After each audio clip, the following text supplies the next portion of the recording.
On May 10th, 1945, 3 days after Germany formally surrendered, officers of the United States 7th Army took over a requisition school building in the ruined city of Augsburg. The building was called the Ritter. Someone had forgotten to wipe the previous week's arithmetic from one of the blackboards. A plain wooden table had been moved into the classroom, and 2 wooden chairs had been placed across from it. The table was for the prisoner.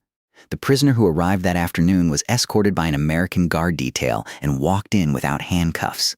He was heavy, a shade under 6 feet tall, something over 260. He wore a plain grayish wool uniform from which every badge of rank had been torn except the field marshal's epaulets on his shoulders. On the 3rd finger of his right hand, there was a single silver ring. His eyes were blue. His face was unexpectedly ruddy, the face of a man who had lived well in a country that had not. He stopped in front of the table and he waited. The American general on the other side of the table was Karl Spaatz. He commanded every American strategic bomber in Europe. He had been for the previous 18 months the single officer most responsible for the destruction of the German Air Force. With him were 8 other men. Lieutenant General Hoy Vandenberg of the 9th Air Force, Brigadier General Edward Curtis, Spaatz' Chief of Staff, Brigadier General Paul Bartkus, Alexander Dvorsky, the Russian-born aviation writer, a special consultant to the United States Secretary of War, a 7th Army interpreter, and in the back of the room, taking notes by hand on a pad in his lap, a historian named Bruce Hopper. Hopper was the man who would write down the description we still have of the prisoner. He wrote that the uniform was grayish wool. He wrote that the ring was silver, and on the right hand he wrote that the prisoner's eyes were blue and that his face was ruddy and not unpleasant. He wrote that the thighs were big and that the boots were tan. His transcript of that 2-hour conversation went to the Spaatz papers at the Library of Congress in Washington, and it sat there essentially unread for more than 60 years. The prisoner was Hermann Goering. The day before, he had been brought in by men of the United States 36th Infantry Division. 2 days before that, he had still been on paper the second most powerful man in Germany. On the afternoon of May 10th, he was about to answer questions from a general he had never met about a war he had just lost. And in the middle of that long interrogation, somewhere between the questions about jet aircraft and the questions about radar, he was going to say something that has been repeated in American aviation books ever since. He was going to tell Spaatz that the American victory in the air had come down to one airplane, a single-engine fighter, and that the moment he had seen that fighter flying escort over the city of Berlin, he had known the war was lost. He could have named the 1,000 bomber raids. He could have named Hamburg or Dresden or the Ruhr. He could have named Stalingrad. He named a single-engine fighter. Consider who was saying it. Goering had been a fighter pilot in the First World War, good enough to win the Poor Merit, good enough to take over Jagdgeschwader 1, the squadron Manfred von Richthofen had made famous in the last summer of the war. Between the wars, he had been one of the men who rebuilt a secret German military aviation out of nothing. In 1940, Hitler had created a rank for him alone, Reichsmarschall, specifically so that no other uniformed officer in Germany could ever outrank him. He had commanded the largest air force in Europe at its moment of greatest strength, and he was telling an American general that the war had come down to one airplane. To understand that, you have to go back 6 years before the interrogation to an industrial plant on the northern edge of Berlin called Rheinmehl-Borsig, where on the 9th of September 1939, a younger Goering, not yet the bloated caricature of 1945, but already heavy enough that ordinary Germans were calling him Fat Hermann, stood in front of the assembled armaments workers and made a promise.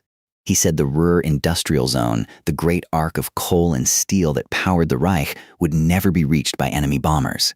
And he said that if one enemy bomber ever did reach the Ruhr, then his name was not Hermann Goering. They could call him Mia. Mir was a common German surname. Goering's point was that the workers should stake his identity on his promise, and that if the promise failed, they could strip him of his name. It is the kind of thing a confident man says early in a war that is going well. Within 3 years, the air raid sirens in Berlin had acquired a new popular nickname. Berliners, with the bleak humor of people who had been lied to, called them Mears's hunting horns. On the same day, Goering was promising the armaments workers that no bombers would reach the Ruhr. 7,000 kilometers away in Inglewood, California, a man was rolling out of a hangar, a silver airframe that would eventually, with a British engine in its nose, prove his promise wrong. The doctrine the world's air forces had inherited from the 1920s and 30s was not identical from country to country, but the core of it was the same everywhere. A bomber properly armed and flying in formation could get through. The Italian General Giulio Douhet had argued in 1921 that civilian populations would crack under sustained air attack and that the bomber was the decisive weapon of future wars. The British Air Marshal Hugh Trenchard believed a version of this. The American General Billy Mitchell believed a more aggressive version of it. But the Americans at the Army Aurora Tactical School at Maxwell Field in Alabama developed something more specific. It was not Douhet's theory of terror bombing. It was a theory of precision strikes against the nodes of a modern industrial economy. A handful of carefully chosen ball-bearing factories, a short list of synthetic oil plants hit the right dozen targets, the theory said, and the enemy economy seized up like an engine without oil. The machine that would carry the theory was the Boeing B-17 Flying Fortress. Its designers called it a fortress because they believed it was one. Bristling with machine guns, flying in a tight defensive formation, the B-7 was supposed to protect itself against any fighter the enemy could send up. Its field of fire, calculated in training at Maxwell, was supposed to form an interlocking shield no single-engine fighter could survive. The men who wrote this doctrine were not fools. They had reasons to believe what they believed. They would spend the first 2 years of the American bombing campaign discovering that they had been wrong. When American bombers arrived in England in early 1942 and began flying missions over occupied France and the Low Countries, the theory appeared to hold. Losses were bearable. The Luftwaffe was distracted. But as the targets moved deeper into Germany proper, the equation changed. The American short-range fighters, the P-47 Thunderbolt most of all, could escort bombers to the border of the Reich and no further. The Germans learned to wait. Their fighter controllers watched on radar as the escorts turned for home. Then the interceptors fell on the unprotected bombers, staying with them across Germany and back across occupied Europe. For the bomber crews themselves, what this meant in practice was a new kind of mathematics of survival. A crew that arrived at an English airfield in the spring of 1943, full of the training they had received in Nebraska or Texas or Arizona, was told that a tour of duty consisted of 25 combat missions. On paper, that was an achievable number. In practice, through the worst months of 1943, the statistical probability that any individual crew would complete 25 missions was somewhere around 1 in 3. Men flew knowing this. They flew with the knowledge that the average heavy bomber crew that climbed into a B-7 in the summer of 1943 did not live to see Christmas. In January of that year at the Casablanca Conference, President Roosevelt and Prime Minister Churchill had formally committed the combined Allied bomber forces to a campaign whose objective was the progressive destruction of the German military, industrial, and economic system. The airmen who flew that campaign discovered in the hard arithmetic of loss reports that they were the variable being subtracted. On August 17th of 1943, the 8th Air Force launched the boldest operation it had yet attempted. 376 B-17S in 2 streams, one bound for the Messed factory at Regensburg, the other for the ball-bearing plants at Schweinfurt, the single industrial complex that supplied nearly half of the rolling bearings in the German war economy. The escorting fighters turned back at the edge of Germany. 60 fortresses did not come home. The loss rate was so bad that the American command could not repeat the mission for 2 months. 2 months later, they tried again. On October 14th of 1943, 291 B-17S flew to Schweinfurt a second time without long-range escort because there was no long-range escort to send. 60 more bombers were shot down by German fighters in flak. 17 more were so badly damaged they were scrapped after landing. More than 600 American airmen were killed, captured, or wounded in a single afternoon. The American press called it Black Thursday. General Ira Ika, commanding the 8th Air Force, wrote afterward that for the time being, the American daylight bombing campaign over Germany had simply collapsed. Deep penetration raids were suspended. The crews who had survived spoke in the language of condemned men in Berlin. Goering read the intelligence reports and convinced himself that the American daylight experiment was finished. The self-defending bomber was a failure. The Luftwaffe had won the battle for the skies over the Reich. What he did not know was that the airplane that would overturn every one of those assumptions was already in production on 2 continents and was about to arrive in England in strength. The man who had designed that airplane had been born in the Rhineland-Palatinate on the 30th of December 1899 in a small town called Hornbach in a region more famous for its vineyards than for anything industrial. His name was Edgar Schmude. His father, Hinrich, was an Austrian-born dentist. His mother came from Stuttgart. The family eventually moved to Landsberg under Vardy, east of Berlin, where Schmude grew up watching the first fragile airplanes of the pre-war years pass overhead and decided at the age of 8 that he was going to spend his life building them. He never went to university. Germany in those years did not require a degree for engineers, and Schmood's family could not have afforded one. In any case, he finished the local trade school, apprenticed in a small engine factory, and read every technical manual he could find at night. By his late 20s, he had patented several engine components of his own design. Economic conditions in Weimar Germany were hopeless for a young technical man. In 1925, following his two older brothers, Schmood immigrated to Brazil and took a job with General Aviation, the air branch of General Motors in Sao Paulo. 6 years later, General Motors sponsored him for a United States visa. He arrived in 1931 at a moment when the Great Depression had effectively closed American immigration to all but those with firm employment sponsorship in hand. Schmood had the sponsorship. By the middle of the 1930s, he was at North American Aviation in Los Angeles, working as a preliminary design engineer. He was quiet. He wore the same kind of plain gray suit every day. He worked late every night of the week. He had a card taped to his drafting table that said, "Any fool can criticize a design, but it takes a real engineer to create one."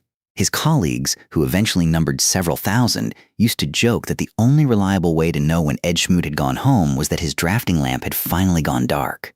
In the spring of 1940, the British Purchasing Commission, headed by a man named Sir Henry Self, approached North American Aviation with a practical proposition.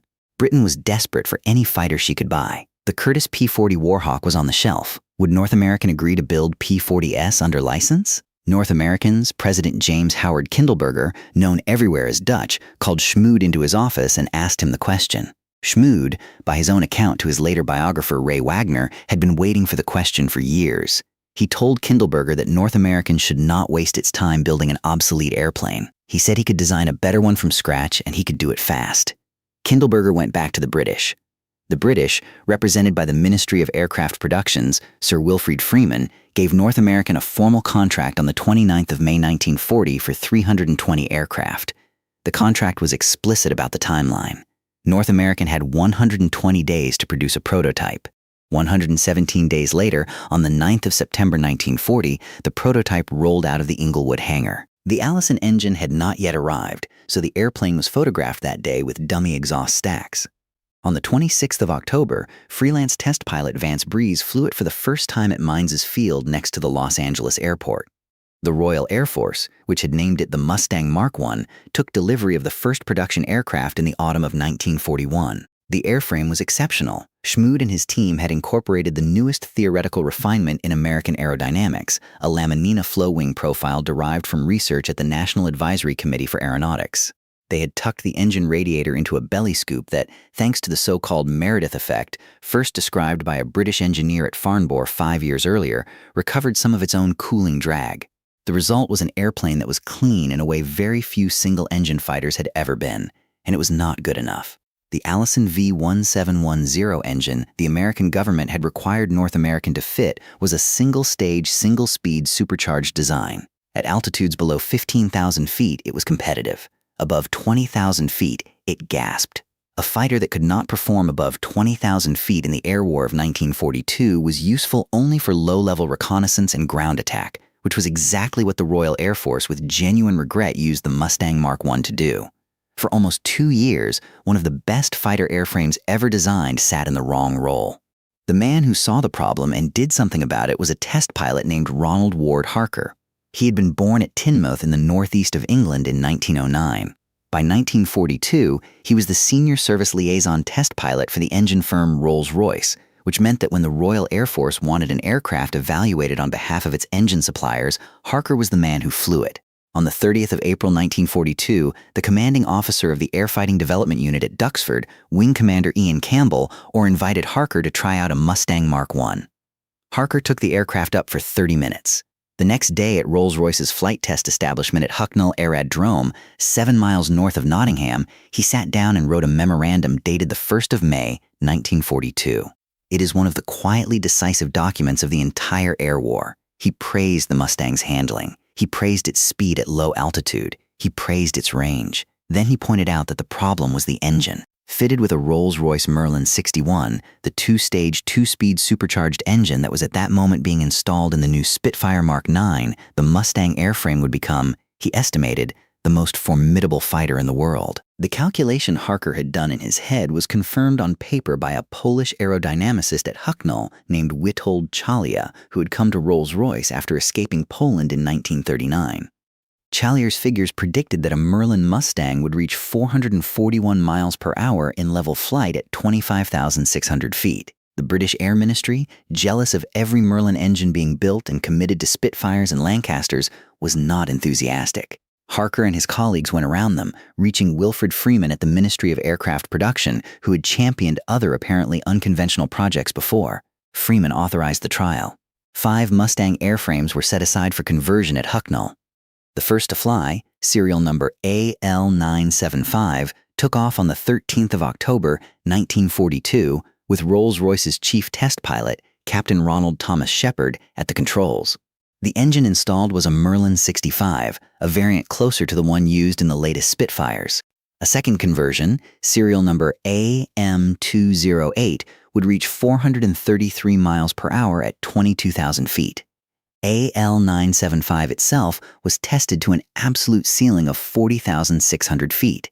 At almost the same moment, North American's engineers in California, having arrived at the same conclusion by the same arithmetic, fitted Merlin 65 engines shipped from England into 2 American Mustang airframes. The Packard Motor Car Company of Detroit had in 1940 signed a licensing agreement to produce the Merlin under license in the United States on a scale the British themselves could not match.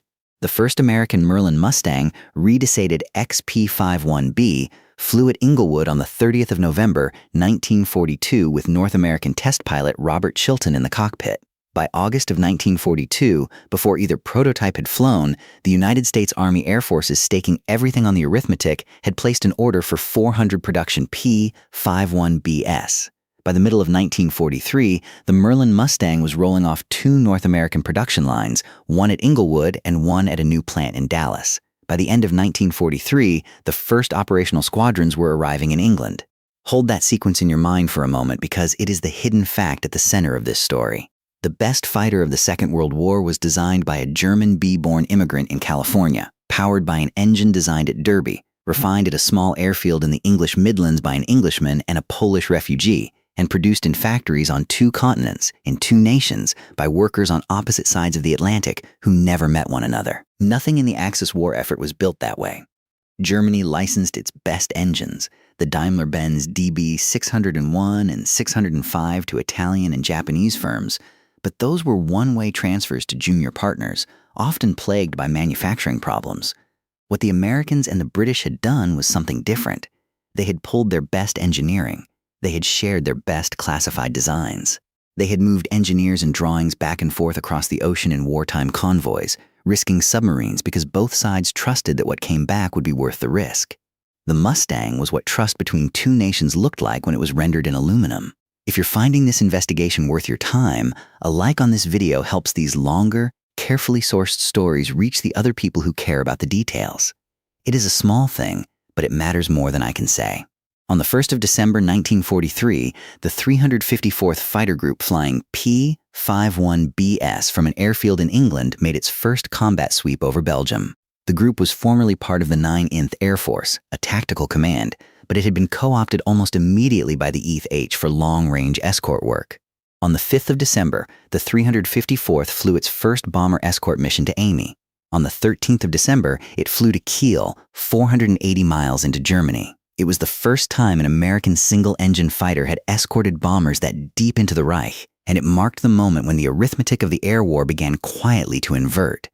The group's commander on that deep escort mission, acting as lead, was a lieutenant colonel on loan from the 4th Fighter Group, a pilot named Donald Belly. Blakesley was a hard-driving American from Fairport Harbor, Ohio, who had flown with the Royal Canadian Air Force and the Royal Air Force's Eagle squadrons before transferring to the American Air Arm when the United States entered the war.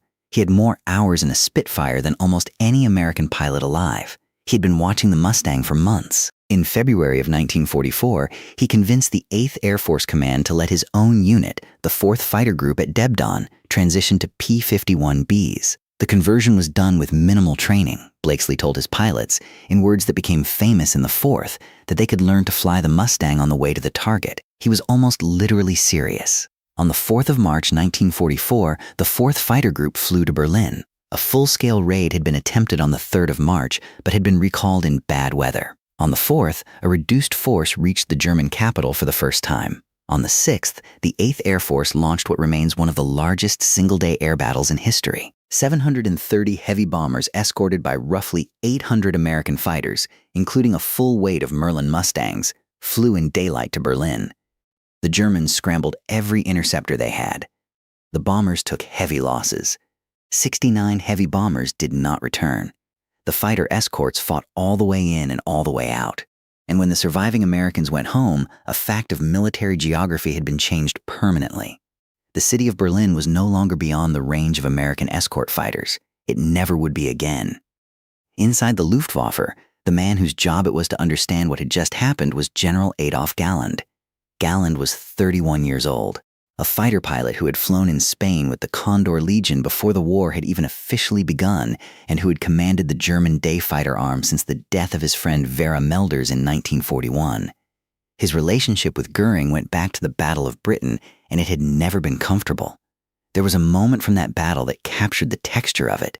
In the late summer of 1940, with the Luftwaffe losing the air war over southern England and morale in the fighter wings beginning to crack, Goering had flown to the Channel coast to berate his fighter commanders for what he considered their failures of aggression.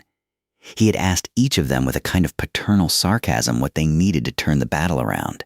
When he came to Galland, whose squadrons were being chewed up daily by the Supermarine Spitfire, Galland looked him in the face and told him he would like, if Goering had any to spare, a unit of Spitfires for his own men.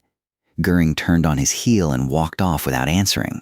Galland in his memoir wrote that the answer had been meant as a compliment to the quality of the British aircraft. Goering had not taken it that way. From that moment on, the two men worked together, but the trust between them never rebuilt itself. So when Galland warned Goering, almost a year before the March 1944 Berlin raid, that if the Americans ever succeeded in putting a long-range escort fighter over the German heartland, Germany would become, in his own private phrase, a house without a roof. Goering dismissed the warning with the reflex of a man who had learned to tune out his best subordinate. The official position of the Luftwaffe handed down through the autumn and winter of 1943 and into the first weeks of 1944 had been that no American single-engine fighter could possibly reach Berlin. After the 6th of March, that position was no longer sustainable. The American tactical change that came with the Mustang was the work of another man with a famous name. In January of 1944, James Doolittle, whose name the American public still associated with his audacious April 1942 bomber raid on Tokyo, had taken command of the 8th Air Force. The doctrine he inherited tied the fighter escorts to the bomber stream. The fighters flew close to the formations, protecting them, turning for home when their fuel ran low. Doolittle looked at the loss reports, looked at the new Merlin Mustangs rolling into his fighter groups, and made a decision that was deeply unpopular with his own bomber crews. He ordered the fighters off the leash. The Mustangs were to sweep ahead of the bombers and hunt. They were to attack German interceptors on the way in, roam freely on the way home, and strafe Luftwaffe airfields whenever a target of opportunity presented itself. The bombers, he understood, were not really the weapon. The bombers were the bait to bring the Luftwaffe up. The Mustangs were the weapon. Between the 20th and the 25th of February 1944, the 8th Air Force and the 15th operating from Italy threw the new doctrine at the German aircraft industry in a 6-day operation that became known as Big Week. 3,000 heavy bomber sorties against aircraft factories across southern and central Germany. The Americans lost 137 bombers and 28 fighters. The Luftwaffe, according to the authoritative account by the historians Donald Caldwell and Richard Muller, lost close to 100 day fighter pilots killed in that 1 week, roughly 17% of its available force. It was the pilots, not the aircraft, that were the fatal loss. Under Albert Speer's emergency production measures, the German aircraft industry actually reached its highest fighter output of the entire war in the autumn of 1944. Airplanes could be built. Experienced pilots could not.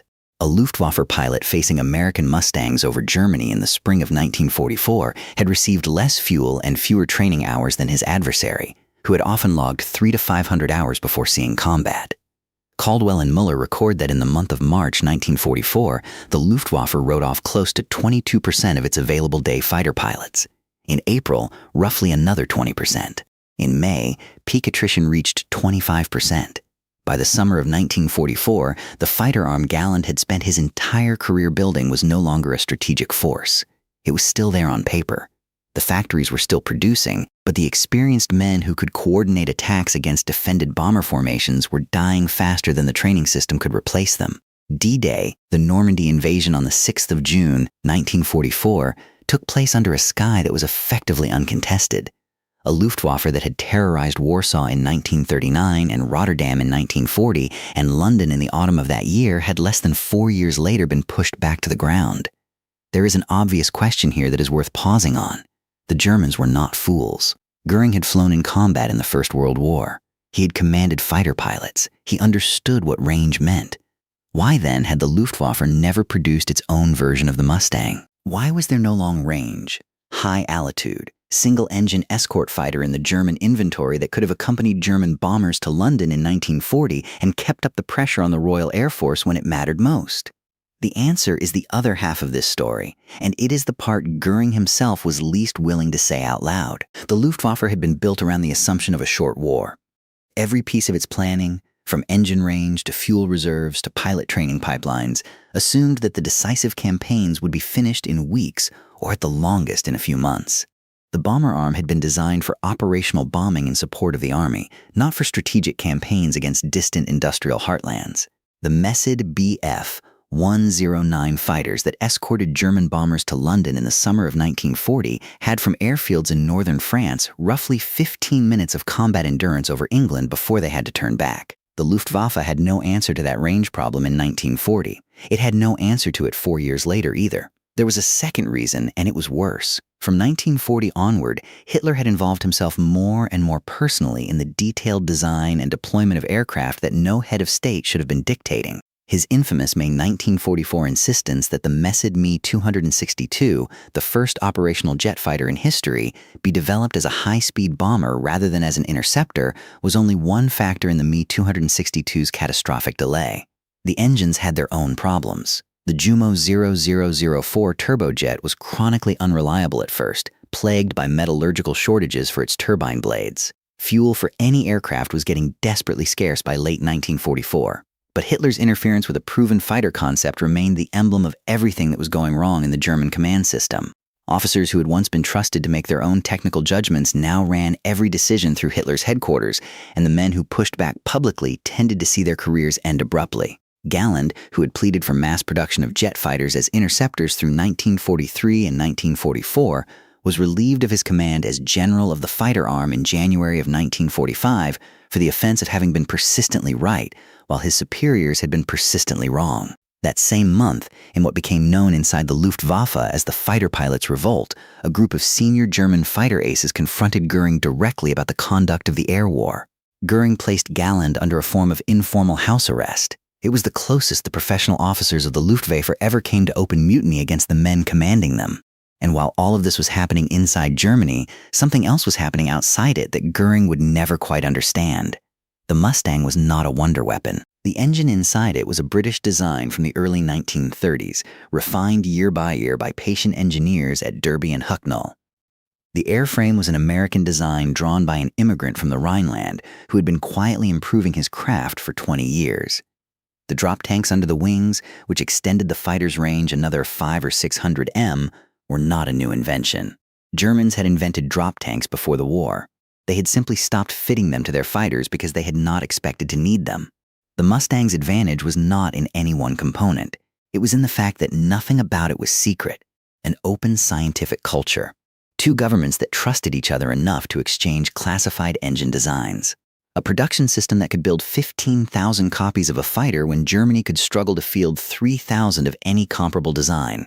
A training pipeline that put hundreds of flying hours behind every pilot who reached combat. The Mustang was the shape of a society that had organized itself to fight a long war and had been prepared to lose friends in order to win it. Germany had organized itself for a short war. It had lost both. If your father or your grandfather flew in any squadron of the 8th Air Force or in any escort group or in any bomber crew that depended on fighter cover over Germany in 1944, I would be honored to read their story in the comments below. What unit? What airfield? What aircraft? Those specific personal details are the actual record of what happened. They belong to the people who carry them, and they deserve to be preserved. Back in the Ritter in Augsburg on the afternoon of May 10, 1945, Karl Spaatz opened the interrogation with a broad question about why the Luftwaffe had failed. Goering for 2 hours answered questions that ranged across almost every major theater of the air war. He blamed Hitler for the diversion of the Luftwaffe to the Eastern Front. He regretted in a phrase he repeated twice, his beautiful bomber fleet wasted over Stalingrad. He credited American radar. He acknowledged that the jet fighters had come too late. And somewhere in that conversation, in response to a question about why the daylight bombing of Germany had succeeded, he delivered the line that has been quoted in American aviation history ever since. The reason for the failure of the Luftwaffe, he told Spaatz, was the American success in producing a long-range escort fighter that allowed the bombers to penetrate deep into German territory with constant and strong fighter cover. Without that escort, he said, the American air offensive would never have succeeded. A shorter version of the same observation, reduced to its emotional core, circulated afterward in American aviation circles. The day he saw Mustangs over Berlin, Goering had reportedly said, was the day he knew the war was over. The quote has been rewritten and retold in dozens of slightly different forms, which is what happens to any line that survives by being repeated, but the shape of it is consistent across every source that heard him say it. He did not point at an army. He did not point at the Russian winter. He did not point at the economy or the bombings of his cities or at the generals who had failed him. He pointed at one airplane. Goering was taken from Augsburg to Nuremberg, where he was tried for war crimes and crimes against humanity and found guilty on all counts. On the night of the 15th of October 1946, a few hours before his scheduled execution, he took a cyanide capsule in his cell. He was 53 years old. The transcript of the Augsburg interrogation with Bruce Hopper's careful observations about the grayish wool uniform and the big thighs and the tan boots went into the Spaatz papers and stayed there for more than half a century before historians rediscovered it. The line about the Mustangs over Berlin, however, had already escaped. It was part of the oral history of the 8th Air Force and the Royal Air Force and the aviation press. Every American Mustang pilot who lived to drink in a bar after the war had heard some version of it. He saw us over Berlin, the airmen told one another, and he knew. Edgar Schmood stayed at North American Aviation for more than a decade after the war. He designed the F-86 Sabre, the fighter that would dominate the skies over Korea against Soviet-built MiGs. He designed the F-100 Super Sabre, the first American fighter to exceed the speed of sound in level flight. In 1952, he left North American for Northrop, where he served as Vice President of Engineering. He retired from Northrop in October of 1957 and continued to work as a consultant almost until his death. He was asked once by an aviation journalist whether he had felt any complicated emotions about designing a weapon that had been used against the country of his birth. He answered quietly that he had been designing a weapon against a particular German government, not against a people. He had left Germany in 1925 for his own reasons. He had become an American. The men he designed the airplane for were his people now. That was all he had to say about it. He died on the 1st of June 1985 at his home in Oceanside, California at the age of 85. Ronald Harker lived until 1999. For the rest of his life at air shows and aviation conferences and dinners, he was introduced the same way as the man who put the Merlin in the Mustang. He disliked the title. He thought it overstated what he had done. He had only, he used to say, written a memorandum. Rolls-Royce had built the engine. North American had built the airplane. The British and American governments had to be persuaded.